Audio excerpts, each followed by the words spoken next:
Rainy days at Disneyland are actually some of my favorite days, though a lot of people feel very differently.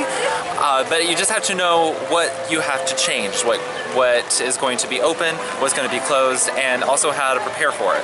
For example, I've mentioned before in a video how much I don't really love buying the ponchos in the park. They're a little overpriced. I actually heard this year at least they're $9 for children and $10 for adults. You can buy ponchos that are infinitely cheaper outside the park and then bring them in. So that's something I would definitely recommend. Also, just be aware that it might rain, so come with like a raincoat with a hood or a hat or an umbrella like Dan's actually holding and filming under. Thanks, that's... in case you're wondering what an umbrella looks like. However, there's also certain attractions that are going to be closed when there's inclement weather, which kind of makes sense. So we'll kind of go over some things that just are a little bit different when it's a rainy day. The rainy season in California typically runs from about January to April or so. It can go a little bit outside that, but that's a general time frame.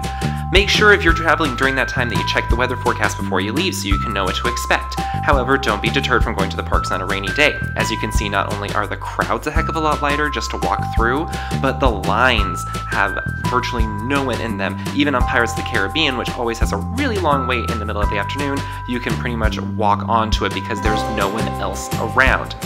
Now, with all this in mind, I know that I talked about some ways that you can stay dry with like umbrellas and such, but there are some other things that you probably should be aware of to keep yourself both drier than you otherwise would be, and also a little bit safer.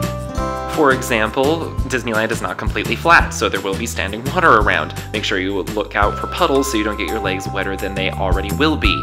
Also, make sure that you take extra special caution. Some of these walkways will be very, very slippery when wet.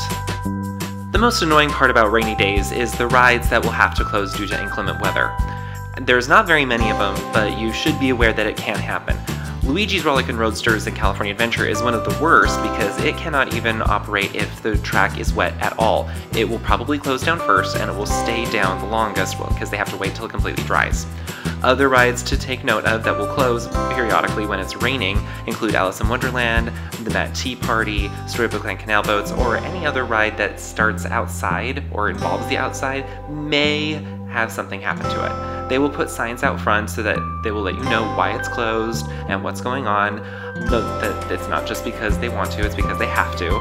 But that doesn't mean that you can't have fun. There's a lot of other things that will still be open because a lot of things are actually indoors. We would recommend things that maybe take a lot of time inside so you can dry off and sit down, like Great Moments with Mr. Lincoln or the Enchanted Tiki Room. Those are great ways to kind of dry off and sit down, take a load off for a while. Even after the rain has ended, it can actually take a long time before they'll reopen things. The rain actually now has been over for probably a couple of hours, but it's only just barely that they've started to even start to reopen Alice and the Mad Tea Party and stuff like that.